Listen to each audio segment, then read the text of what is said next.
اللہ کی خاطر روزہ رکھنا. نماز کا آپ نے دیکھا, صدقات و زکوٰۃ کا آپ نے دیکھا, اب روزہ ہے. ابو ہریرہ رضی اللہ تعالیٰ کہتے ہیں سمعت رسول اللہ صلی اللہ علیہ وسلم یقول قال اللہ عز وجل کل عمل ابن آدم له الا الصیام هو لی وانا اجزی بہ. اللہ کے رسول صلی اللہ علیہ وسلم کو میں نے فرماتے سنا کہ اللہ تعالیٰ فرماتا ہے کہ ابن آدم کا ہر عمل اس کے لیے ہے سوائے روزے کے.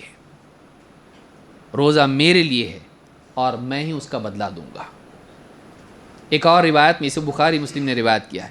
مسلم کے الفاظ ہیں, آپ نے فرمایا کل عمل ابن آدم یضاعف, ابن آدم کا ہر عمل کئی گنا کر کے ثواب اس کو دیا جاتا ہے. الحسنۃ عشر امثالها الی 700 ضعف, ایک نیکی کا ثواب 10 گنا بلکہ وہاں سے لے کے 700 گنا تک دیا جاتا ہے.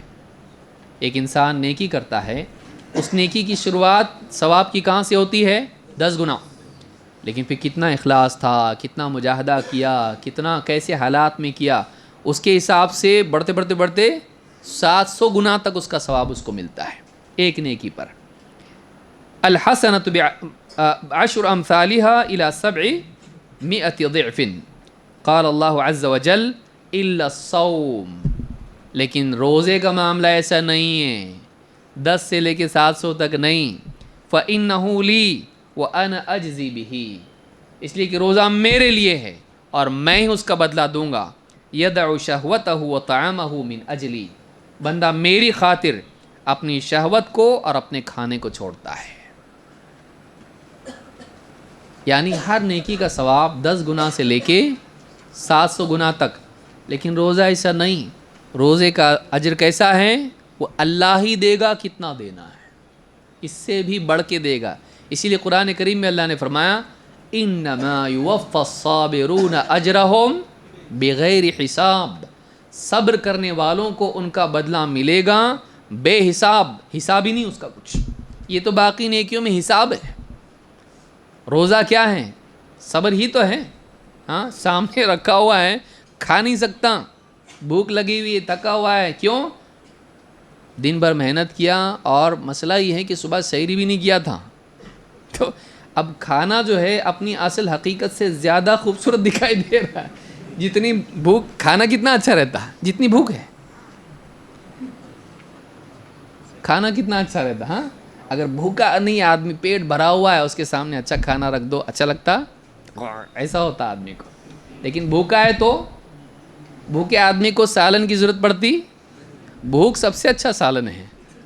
ہاں, بھوکا آدمی بیوی بولتی ذرا ٹھہرو, روٹی مت کھاؤ, میں لے کر آ رہی, جا تو بعد میں لا بول کے شروع کر دیتا ہو. بھوکا آدمی ہے لیکن کھا سکتا نہیں. کس کے لیے رکا ہوا ہے؟ کوئی دیکھ رہا نہیں, کوئی روک رہا نہیں, کوئی اس کا فوٹو نکال کے واٹس ایپ پہ فیس بک پہ بھی نہیں ڈال رہا, کچھ کسی کو معلوم نہیں پڑے گا, لیکن نہیں کھاتا ہو. کیوں؟ اللہ کے لیے رکا ہوا ہے, صبر کر رہا ہے, بھوک برداشت کر رہا, پیاس برداشت کر رہا, اپنی شہوتوں کو برداشت کر رہا, اپنی نگاہ کی حفاظت کر رہا, کانوں کی حفاظت کر رہا, دل کی حفاظت کر رہا. میرا روزہ ہے, میرا روزہ ہے, میرا روزہ ہے. اللہ کے لیے صبر کرنا یہ بہت بڑی چیز ہے. اس میں للہیت ہونا چاہیے, نیکی میں کیا ہو؟ اللہ کے لیے. اس لیے کیا کہا؟ فَإِنَّهُ لِي, روزہ میرے لیے ہے. اور واقعی آدمی دیکھیے کہ کوئی دیکھے نہ دیکھے, آدمی اپنے سے رکتا ہے. ویسا عام دنوں میں اس کو رکنے کی کیپیسٹی ہے نہیں ہے, بڑی مشکل سے آدمی رک پاتا ہے. لیکن روزے میں کتنی بھی بھوک لگی ہو, آدمی روزہ نہیں توڑتا. سامنے کھانا پینا شربت اور سب کچھ رکھا ہوا ہے, گھرتا اس کو لیکن کھاتا نہیں, پیتا نہیں.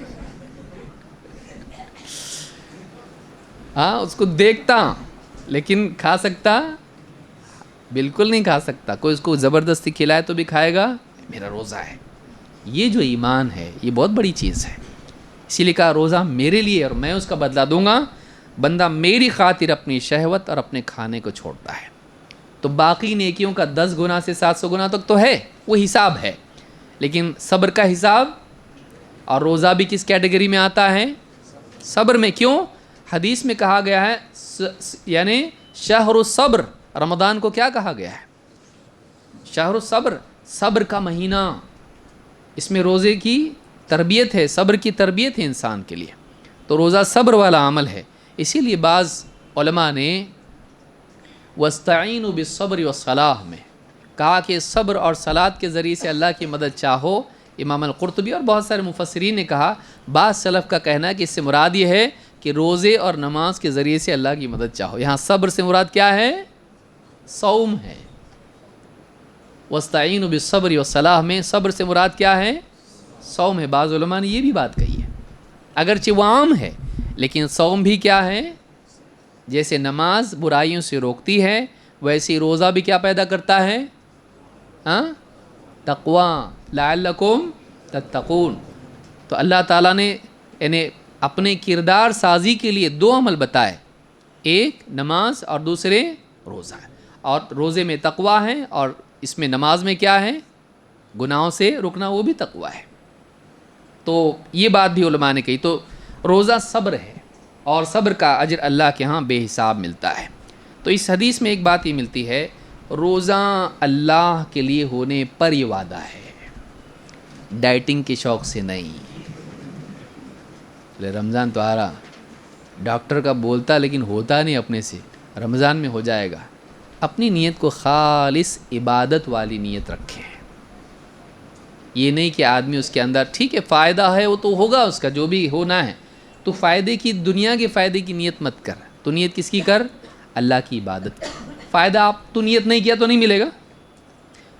بھائی پیٹ بھرنے کی نیت نہیں کیا اور کھانا کھایا، بھرتا کہ نہیں بھرتا؟